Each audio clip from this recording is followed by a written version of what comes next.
Hello everyone. तो आज हम देखने वाले हैं द हिंदू का एडिटोरियल का एक आर्टिकल जो रिलेट करता है हमारे यूपीएससी मेंस जीएस 3 पेपर से। उसमें एनवायरनमेंट एंड इकोनॉमी से भी ये रिलेट करता है। तो इसी को आज हम देखने वाले हैं। कल मैंने इस आर्टिकल को टेलीग्राम पे अपलोड किया था, बट किसी का डाउट है कि उनको समझ में नहीं आया कि उसके नोट्स कैसे बनाए, क्योंकि वो बहुत ही ये आर्टिकल जो है बहुत ही ज़्यादा इम्पॉर्टेंट है। और जहाँ पे इम्पॉर्टेंट है तो वहाँ पे हमें उसके नोट्स बना के रखने चाहिए, चाहे वो डिजिटल हो चाहे हैंड रिटन हो। ठीक है, ये आपके ऊपर निर्भर करता है। बट मैं खुद कहूँगी आपको कि आप ना हैंड रिटन नोट्स बनाएं, क्योंकि कई बार होता है ना ऐसे, जैसे कि मैं मराठी मीडियम से हूँ, तो मुझे ज़रूरी है, लिखना ज़रूरी है मेरे लिए, क्योंकि मैं चाहती हूँ आगे जाके मेरी कोई स्पेलिंग मिस्टेक नहीं होनी चाहिए। हालांकि मेरा ग्रामर बहुत अच्छा है, बट मैं चाहती हूँ कि मेरी जो स्पेलिंग मिस्टेक हो, या चाहे अगर गलती से भी ग्रामर मिस्टेक हो जाती है तो वो भी ना हो। इसीलिए मैं चाहती हूँ एक तो मेरी स्पीड भी बढ़े लिखने की, और कोई स्पेलिंग मिस्टेक भी नहीं होनी चाहिए, और मतलब ग्रामेटिकल भी मिस्टेक नहीं होनी चाहिए। इसीलिए खुद से पढ़ना और खुद से लिखना बहुत ज़्यादा इम्पॉर्टेंट होता है मेंस पर्सपेक्टिव से। तो मैं आपको यही रिकमेंड करूँगी, हो सके उतना आप हैंड रिटन नोट्स बनाने की कोशिश करो। जहाँ पे आपको लगता है कि हाँ पॉसिबल नहीं है तो डिजिटल बना सकते हो। वैसे काफ़ी लोगों ने तो डिजिटल ही उन्होंने आपको सजेस्ट किया होगा, तो आप ये आपके ऊपर निर्भर करता है। ठीक है, तो चलो देखते हैं।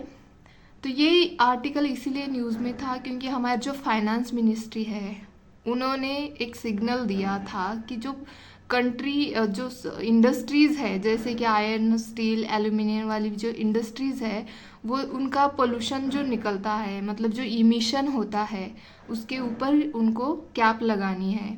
तो इसीलिए ये जो है आर्टिकल वो आया था द हिंदू में कल के पेपर में 29 अगस्त 2024।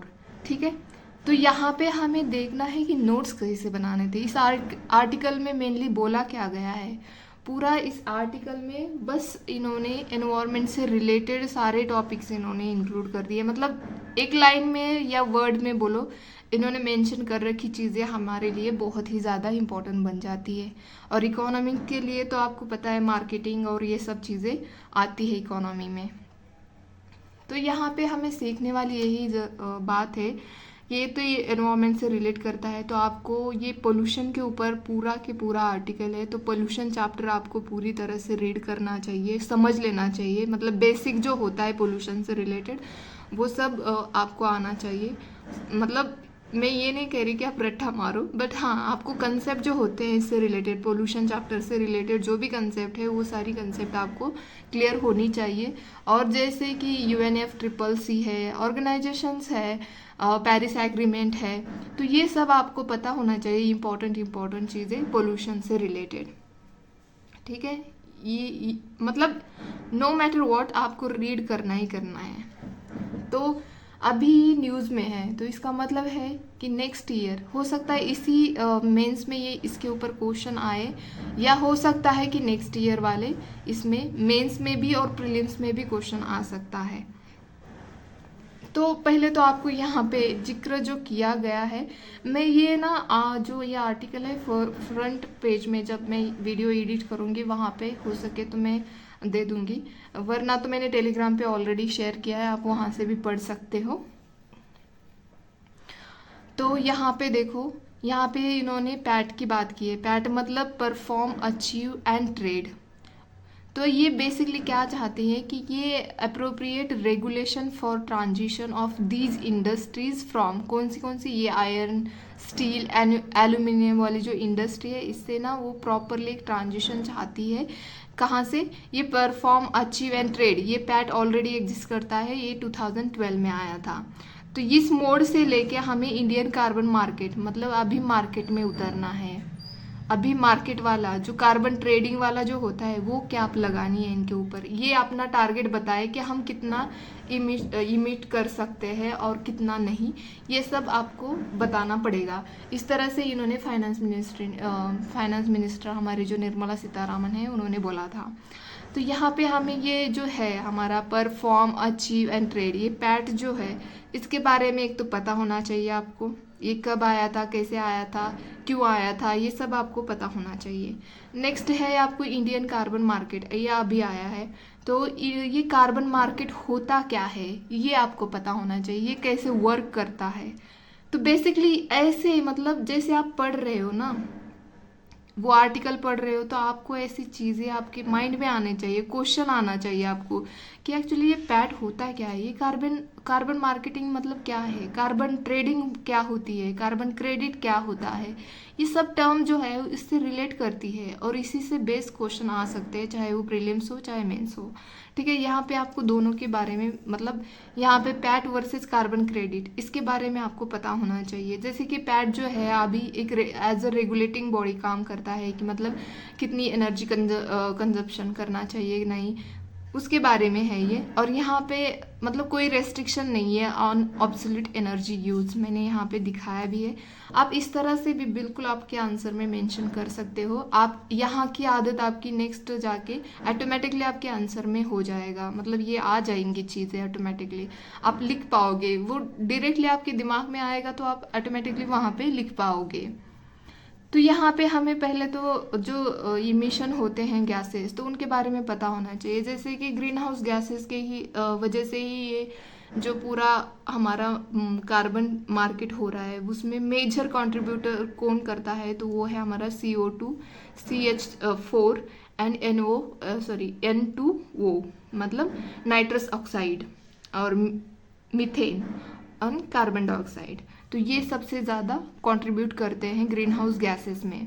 तो उसके बाद आते हैं हमारा हाइड्रोफ्लोरोकार्बन्स, सल्फर हेक्साफ्लोराइड, और ये नाइट्रोजन ट्राइफ्लोराइड, और ये है परफ्लोरोकार्बन्स।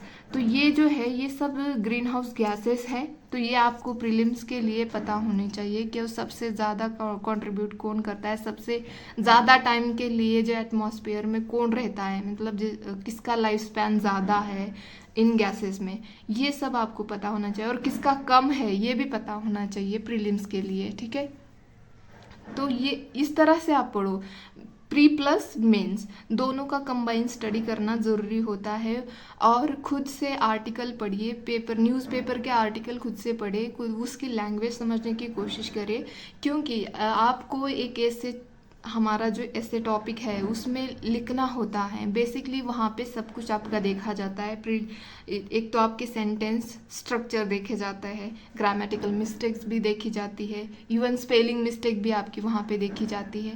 और एक सिंपल लैंग्वेज आपको आनी चाहिए और अच्छे खासे वर्ड्स आपको वहाँ पे यूज़ करने, भारी भरकम नहीं, बट ऐसे कि जो 2 लाइन को इकट्ठा करके अगर एक लाइन बन सकती है तो वैसे वर्ड मैं बोल रही हूँ।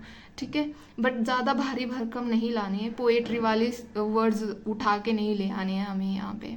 तो इसीलिए मैं बोल रही हूँ कि न्यूज़पेपर काफ़ी इम्पॉर्टेंट होता है। तो ये हो गया हमारा, यहाँ पे मैंने बिल्कुल आपको बताया कि कार्बन इमिशन जो ट्रेडिंग होती है, ये इसको कैप भी बोला जाता है या ट्रेड भी बोला जाता है, जो कार्बन इमिशन के ऊपर लगाया जाता है। और इसको ये एक मार्केट बेस्ड अप्रोच है। पोल्यूटर को जो पोल्यूट करता है, मतलब जो पोल्यूशन इमिट कर रहा है, उसको पे करना पड़ता है, प्रिंसिपल मतलब पैसा पे करना पड़ता है।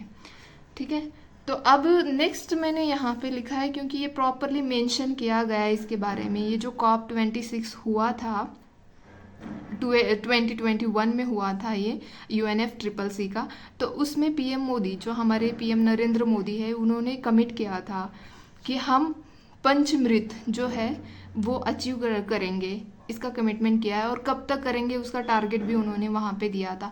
तो need of carbon credit mechanism लाने की क्या ज़रूरत है हमें, तो हमें ये जो पंचमृत है उस जो हमने कमिट कर दिया है तो उसको अचीव करना है हमें।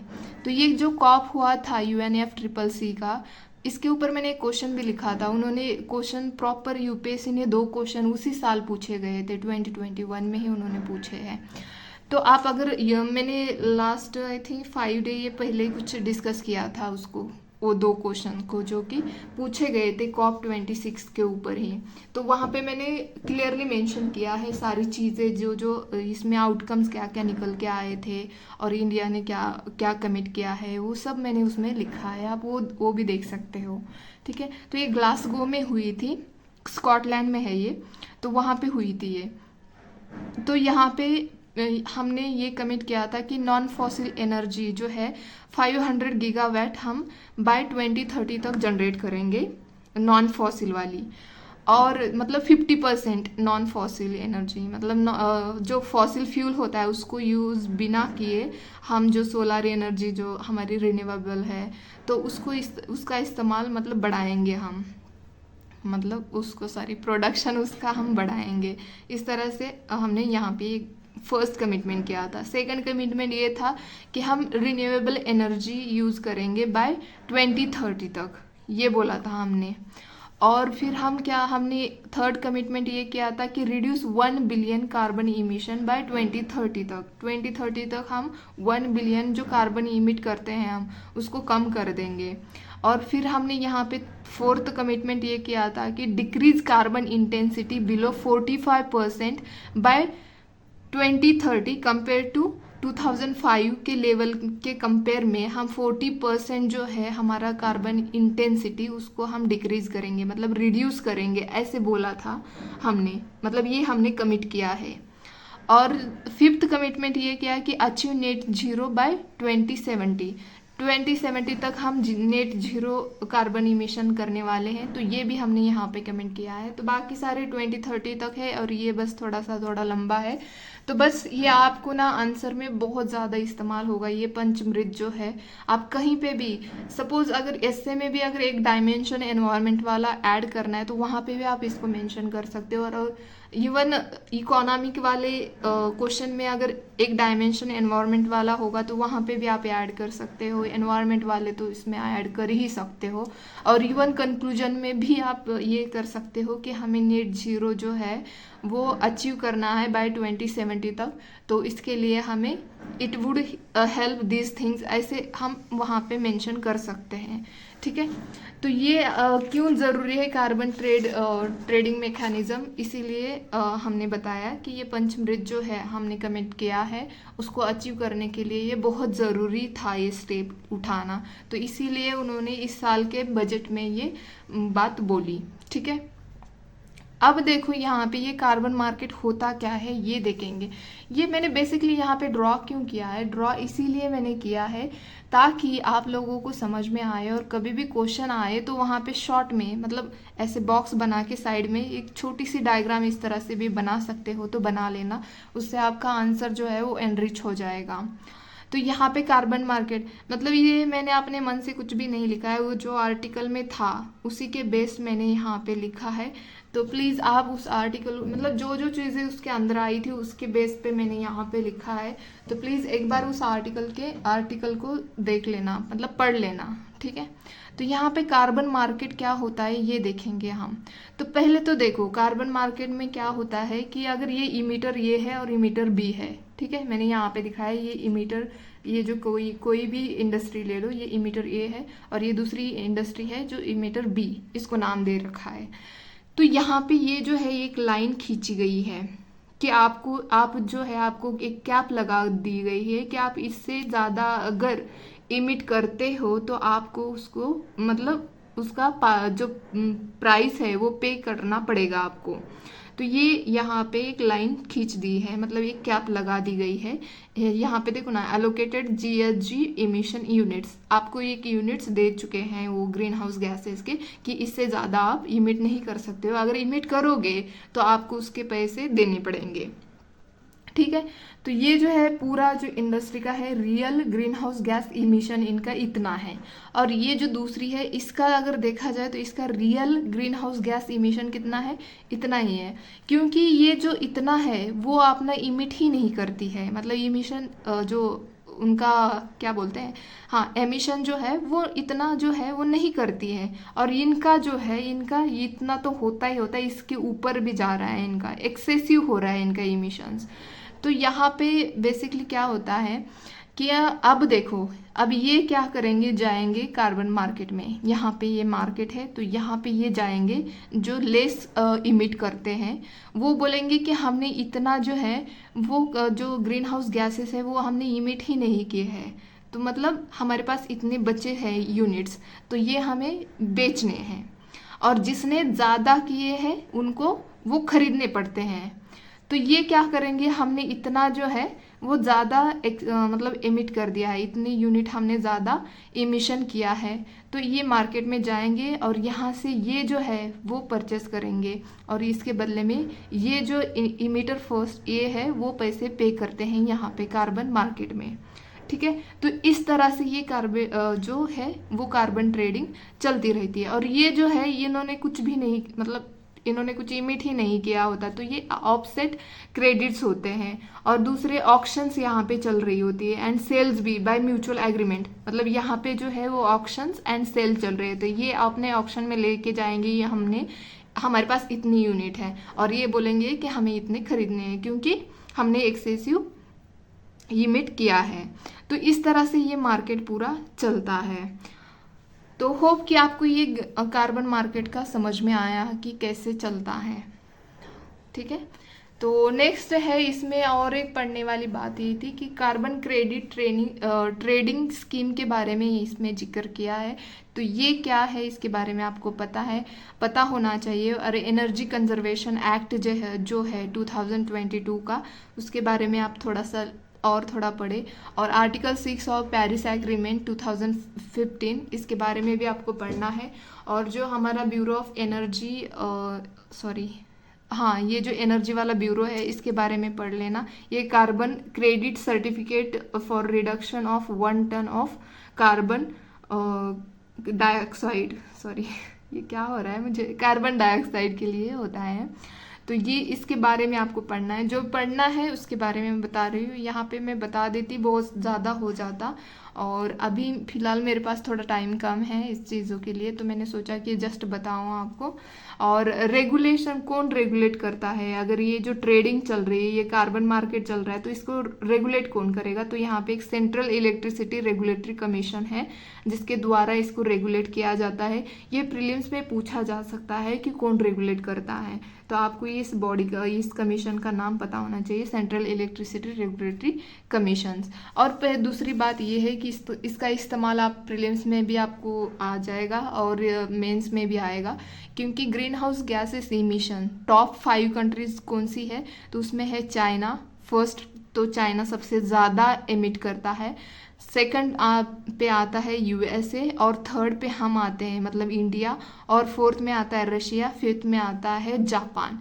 तो आपको पता होना चाहिए कि फर्स्ट इस पे कौन है पोजीशन पे।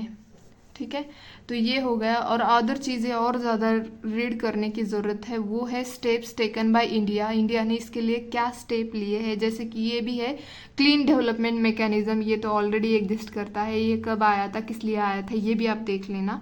और व्हाट इज़ पैट्स, जैसे कि वहाँ पे हमने फर्स्ट में देखा था पैट, और ये पैट के फंक्शंस क्या होते हैं वो भी देखना। यहाँ पे क्योटो प्रोटोकॉल 1997, मतलब इसका प्रॉपर क्लियर मेंशन किया गया है आर्टिकल में, तो इसलिए यहाँ पे, तो ये 1917 में आई थी और फोर्स में लाया गया था इसको 2005 में। ये लीगली बाइंडिंग ट्रीटी है, मतलब इसके जो मेंबर्स है सभी पे ये लागू है, आपको लीगली करना ही करना पड़ेगा, इस तरह से है। और ये बी का मैंने बोला आपको, इंटरनेशनल एनर्जी एजेंसी, इसके बारे में, ये 2 बॉडीज़ के बारे में आपको पता होना चाहिए। और नेक्स्ट है UNFCCC के बारे में आपको पता होना चाहिए, जो कि अर्थ समिट हुई थी 1992 में रियो दी जनरो में, तो वहाँ से ये निकल के आया था UNFCCC। और उसमें उसके जो होते हैं कॉन्फ्रेंस ऑफ पार्टी, तो ये जो कॉप है 21 और 26, ये बहुत ज़्यादा इम्पोर्टेंट है, तो इनके बारे में आप ज़्यादा डिटेल में पढ़े।